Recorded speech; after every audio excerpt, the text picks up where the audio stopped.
بسم الله الرحمن الرحيم والطور وكتاب مسطور في رق منشور والبيت المعمور والسقف المرفوع والبحر المسجور إن عذاب ربك لواقع ما له من دافع يوم تمور السماء مورا وتسير الجبال سيرا فويل يومئذ للمكذبين الذين هم في خوض يلعبون يوم يدعون إلى نار جهنم دعا هذه النار التي كنتم بها تكذبون أفسحر هذا أم أنتم لا تبصرون اصلوها فاصبروا أو لا تصبروا سواء عليكم إنما تجزون ما كنتم تعملون إن المتقين في جنات ونعيم فاكهين بما آتاهم ربهم ووقاهم ربهم عذاب الجحيم كلوا واشربوا هنيئا بما كنتم تعملون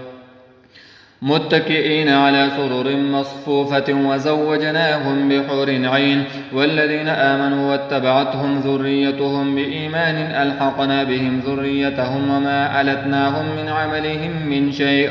كل امرئ بما كسب رهين وأمددناهم بفاكهة ولحم مما يشتهون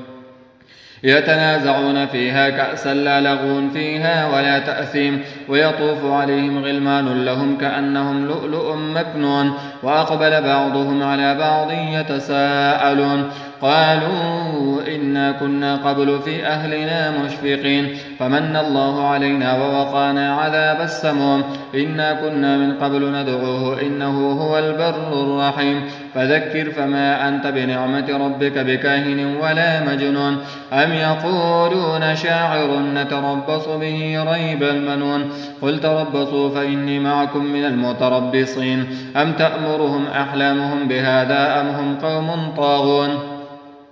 أم يقولون تقوله بل لا يؤمنون فليأتوا بحديث مثله إن كانوا صادقين أم خلقوا من غير شيء أم هم الخالقون أم خلقوا السماوات والأرض بل لا يوقنون أم عندهم خزائن ربك أم هم المسيطرون أم لهم سلم يستمعون فيه فليأت مستمعهم بسلطان مبين أم له البنات ولكم البنون أم تسألهم أجرا فهم من مغرم مثقلون أم عندهم الغيب فهم يكتبون أم يريدون كيدا فالذين كفروا هم المكيدون أم لهم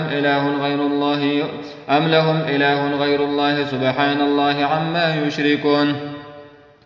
وإن يروا كسفا من السماء ساقطا يقولوا سحاب مركون فذرهم حتى يلاقوا يومهم الذي فيه يصعقون يوم لا يغني عنهم كيدهم شيئا ولا هم ينصرون وإن للذين ظلموا عذابا دون ذلك ولكن أكثرهم لا يعلمون واصبر لحكم ربك فإنك بأعيننا وسبح بحمد ربك حين تقوم ومن الليل فسبحه وإدبار النجوم